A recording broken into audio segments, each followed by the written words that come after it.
Back for another YouTube video. Same format. We're going to go through the Thursday night game, Chicago versus Washington. Do a little look ahead lines on week 5 for the NFL Sunday slate, also Monday night game as well.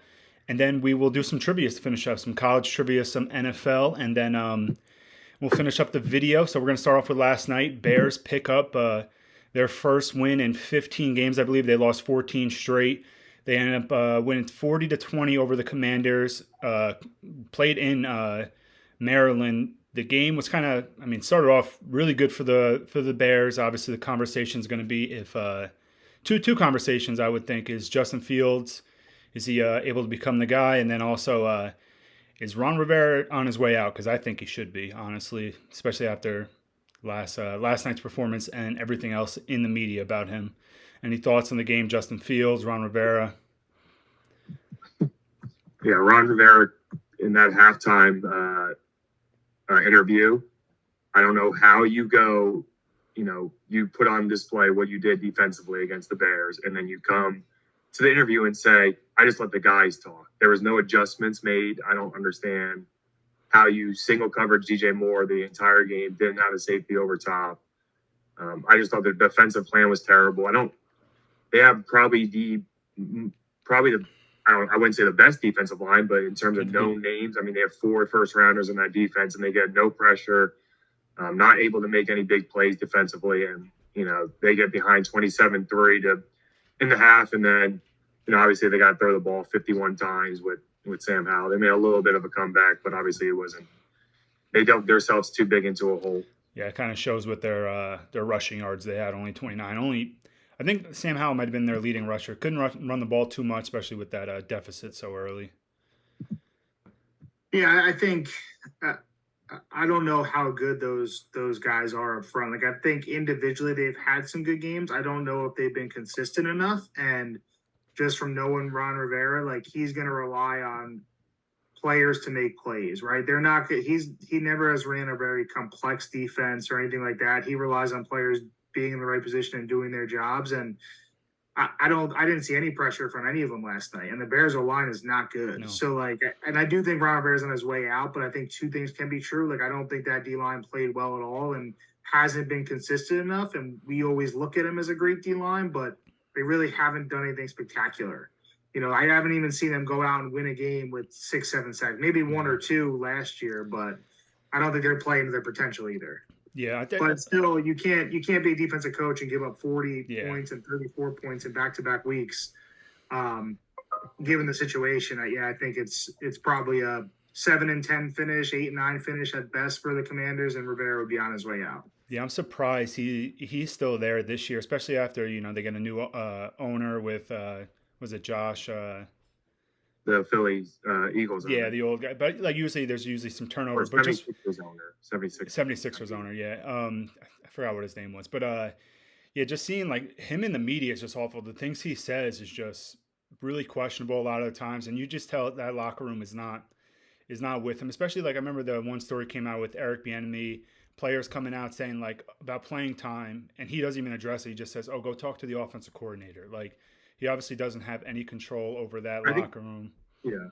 I think he's gotten a pass for a lot of things because he is a former NFL player. But also the two years in Carolina, he took him to the Super Bowl. What has he done? What has he done as an NFL coach except for that 1 year in Carolina? I mean, he won the division at 7-9 with Carolina.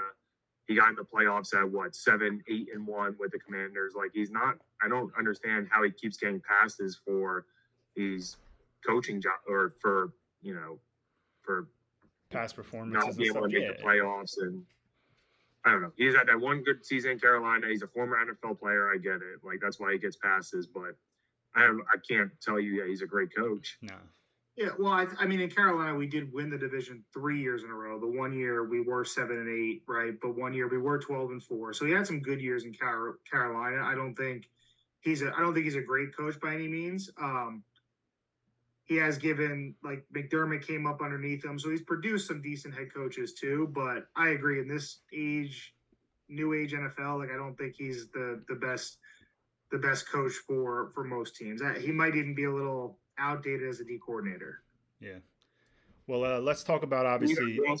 And also Jack Del Rio is that D Yeah, coordinator. He's been former a former player head too. coach. I mean, Yeah. he's not getting them to play well. I don't know if it's scheme. I mean, they have the players on the defensive line to be a decent defense, but. Let's talk about obviously the team that won the game. Big win for them, and then obviously just looking at DJ Moore. I don't know about you being a Panthers fan. Obviously, that trade just kind of, it's so early to tell, but like losing out on DJ Moore, obviously trade him away, go for the first round pick and the way Bryce Young's played. But DJ Moore went off 8 receptions, 230 yards, 3 touchdowns, and he had at least 3 like just short routes, like an 8-yard curl or something. He just takes it to the house. So obviously that's going to pad Justin Fields' stats, which is also for conversation. Besides the fourth quarter last week, Justin Fields has been putting up, solid numbers, 8 touchdowns through those 8 quarters. Obviously, the bad fourth quarter last week, but is there a little hope in Chicago with Fields? I think you still need to see more, though, obviously. Yeah, DJ Moore's a really good receiver. He's been, he had Cam his rookie year, then had 3,000-yard receivers with Kyle Allen and Teddy Bridgewater, and then even last year he only had 800 yards, but he had 7 touchdowns, so he increased that. He's happy to see he's doing well. I'm not going to go off on Carolina, but I think that move and just everything they're doing is setting the franchise back.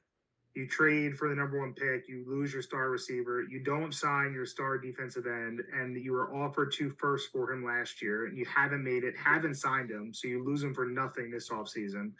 And to add on, they don't have their pick next year either. Don't have our pick next year. It's going to be a top 5 pick. Even if we go win a couple games, it's going to be a top 5 pick. And now we're in the market for a number 1 receiver to help out Bryce Young.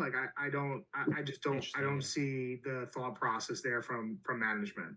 But I think things are looking up. We thought Fields could be the guy. I think they had a little bit of a rough start to the year, but I mean, you're up 28-7. You should win most games.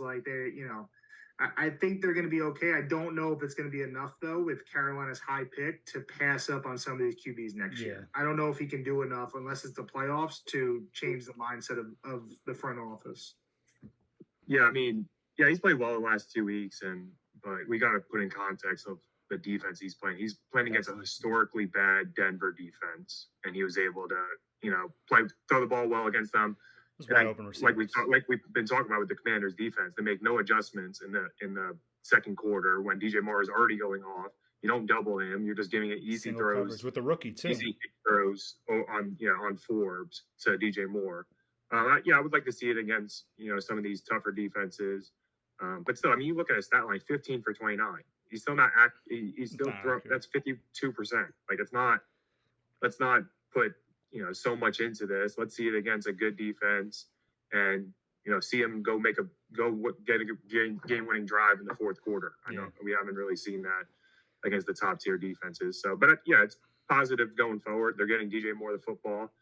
They ran the ball well last night. So I do like they had some design runs finally. I don't think they've been doing that the first 4 weeks. Some good-looking design runs for Fields still. Yeah, we'll see. I mean, like Brian said, that Carolina pick is going to be a top 5 pick. It's going to be hard. And their pick might be up there too. Yeah, for sure. Yeah, it's going to be hard to pass up Caleb Williams, Drake May, Shador if he comes out, Quinn Ewers, Michael Penn. There's just so many guys. Yeah. It's going to be hard, but then you also have to figure out. I mean, obviously they're real high on this pick, but you don't even know what can happen next year with them too if they obviously end up winning 3 games. Their head coach is probably out, Eberflus. Who knows about the GM poll? So it could be a huge flip, but obviously for a Bears fan, it's got to be a little positive. Finally, a little positive for them from last Thursday. And they got rid of Claypool. That's got to go down as one of the, not the worst, but it just in context, what they get a 7th rounder for him. So they basically traded a 1st rounder for a 7th rounder in context, which is pretty awful. And that has to be on the GM, you'd figure. So. All right, so that wraps it up for the Thursday night football recap.